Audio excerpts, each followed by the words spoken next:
2026년 4월 29일 수요일 새벽 기도입니다.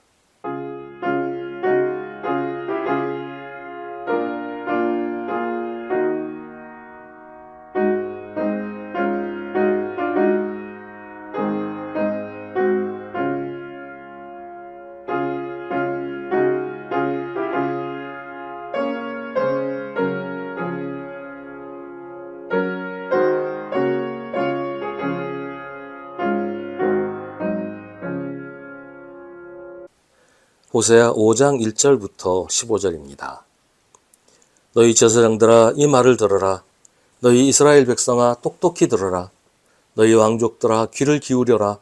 너희가 심판을 받아야 할 것이다. 너희는 미스바에 놓은 덫이고 다볼산 위에 펼쳐놓은 그물이다. 반역자들이 살상에 깊이 빠져들었다. 그러므로 내가 너희를 모두 징벌하겠다. 나는 에브라임을 잘 안다. 내 앞에서는 이스라엘이 숨지 못한다. 에브라임이 몸을 팔고 있고 이스라엘이 몸을 더럽히고 있다. 그들의 온갖 행실이 그러하니 하나님께로 되돌아가지 못한다. 음란한 생각이 그들 속에 가득 차서 주님을 알지 못한다. 이스라엘의 교만이 이스라엘에게 불리하게 증언한다. 이스라엘 곧 에브라임은 저의 죄에 걸려서 넘어질 것이다. 유다도 그들과 함께 넘어질 것이다. 양떼와 솥대를 몰고 주님을 찾아 나선다고 하여도 주님께서 이미 그들에게서 떠나셨으니 그들이 주님을 만나지 못할 것이다. 그들이 주님께 정조를 지키지 않고 사생활을 낳았으니 그들이 지키는 세 달 절기가 밭과 함께 그들을 삼킬 것이다. 기브아에서 전쟁을 알리는 나팔을 불어라. 라마에서도 비상 나팔을 불어라. 벳아웬에서도 전쟁이 터졌다고 경보를 알려라. 베냐민아 적군이 내 뒤를 쫓는다. 에브라임이 벌을 받는 날에는 온 나라가 황무지가 될 것이다. 이스라엘의 모든 지파에게 이미 확정된 일을 내가 선포한다. 유다의 통치자들은 경계선을 범하는 자들이니 내가 그들 위에 나의 분노를 물처럼 쏟아부을 것이다. 에브라임이 도움을 구하러 허무한 것을 뒤쫓아갔으니 에브라임이 심판을 받아 억압을 당하고 짓밟혔다.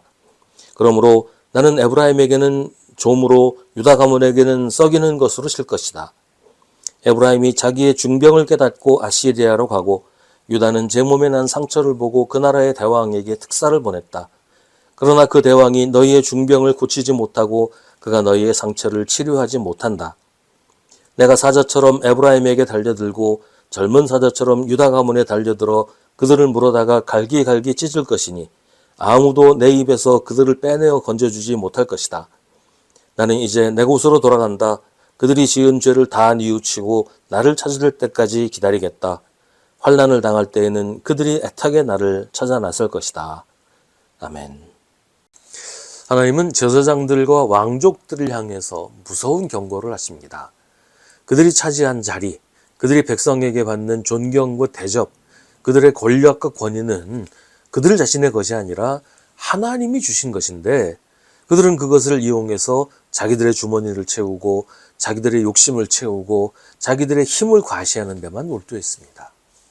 그들은 자기들이 많이 가진 만큼 책임도 그만큼 크다는 것을 망각하고 책임을 회피하고 권력만 휘두르려고 했습니다.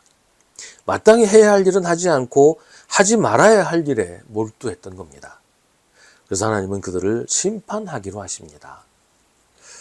오늘 말씀에서는 이스라엘의 죄악을 크게 두 가지로 지적하고 있어요. 하나는 음란이고 또 하나는 교만입니다.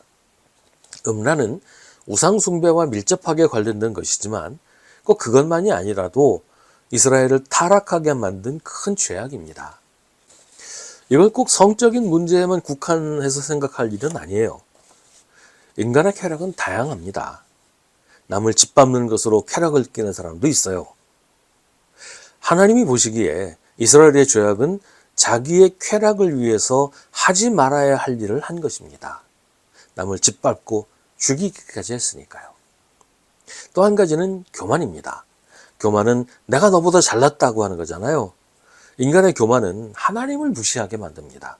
하나님 없이도 얼마든지 잘 살 수 있다. 하나님은 내 삶에 간섭하지 말라. 이게 교만이에요. 그런데 6절을 보면 이스라엘 백성들이 하나님을 버린 게 아닌 것처럼 보여요. 그들이 양떼와 솥대를 몰고 주님을 찾아 나선다고 하니까요. 하지만 그들이 그런다고 해도 하나님이 그들을 만나주시지 않는다고 합니다. 왜냐하면 그들이 하나님께 제물을 바치는 것이 하나님을 사랑하고 하나님을 섬기기 때문이 아니라 다른 우상을 섬기면서 하나님한테도 한 자리 내드리는 이런 수준이기 때문이에요. 하나님을 여러 우상들 가운데 하나로 대접하는 겁니다. 그래서 하나님은 이스라엘을 심판하기로 하십니다. 그리고 유다도 마찬가지로 심판하겠다고 하십니다. 이스라엘은 그렇다고 해도 유다한테는 왜 그러실까요? 왜냐하면 유다 역시 회개하지 않고 있기 때문이에요. 유다가 이스라엘에 비해서는 그래도 낫다고 하지만 그렇다고 그들이 온전히 하나님을 섬긴 것은 아니기 때문입니다. 유다 역시 범죄하고서 회개하지 않으면 하나님의 심판을 피할 수 없다는 것이죠. 교회 다닌다고 안심하면 안 된다는 거예요. 하나님을 믿는 건 기독교인이라는 이름을 가지는 게 아니고 우리의 진심과 사랑으로 하나님께 나아가는 겁니다. 우리에게 하나님을 아는 지식이 있어야 돼요.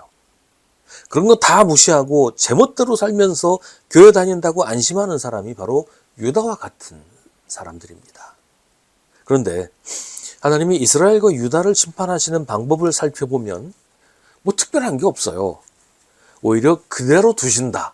이게 하나님의 방법이에요. 근데 사실은 그게 가장 무서운 심판입니다. 죄악에 물들어서 죄가 죄인지도 깨닫지 못하며 사는 사람은 자기가 지은 죄로 인해서 스스로 망하고 무너져 버리고 맙니다. 하나님이 끊임없이 경고하시고 깨우쳐 주실 때 회개해야 되는데 그 말씀을 무시하고 하나님 없이 살겠다고 하는 사람을 하나님은 그대로 내버려 두신다는 겁니다. 그러면 스스로 망하게 되기 때문입니다. 하나님을 떠나 내 이기적인 욕망을 따라 살아도 아무 일 없네. 괜찮네. 이렇게 살아도 상관없네. 안심하지 말아야 됩니다. 그게 바로 하나님의 심판일 수도 있기 때문이에요. 그냥 내버려 두어서 자기가 알아서 망하게 하는 것, 이게 무서운 심판이라는 겁니다. 하나님은 지금도 우리를 기다리십니다. 우리가 회개하고 하나님께 돌아오기를 기다리고 계십니다. 우리가 하나님께 돌아오면 하나님은 언제나 우리를 기쁘게 맞이하여 주십니다. 하나님이 우리에게 주시는 경고를 무시하지 말아야 합니다. 따끔하게 야단치시는 것도 우리가 명심해야 됩니다. 무엇보다 우리가 잘못을 하고 죄를 짓고 악한 길로 가도 아무 일도 일어나지 않을 때 정말로 두려워해야 됩니다. 그게 하나님의 가장 무서운 심판일 수도 있기 때문입니다. 하나님은 언제라도 우리가 하나님께 돌아오기를 기다리십니다. 그러나 끝내 돌아오지 않으면 하나님이 우리를 기다리신다고 해서 우리가 구원받을 수 있는 건 아니라는 것이죠. 우리가 회개하고 하나님께로 돌아가야 하나님이 우리를 맞아주시는 겁니다.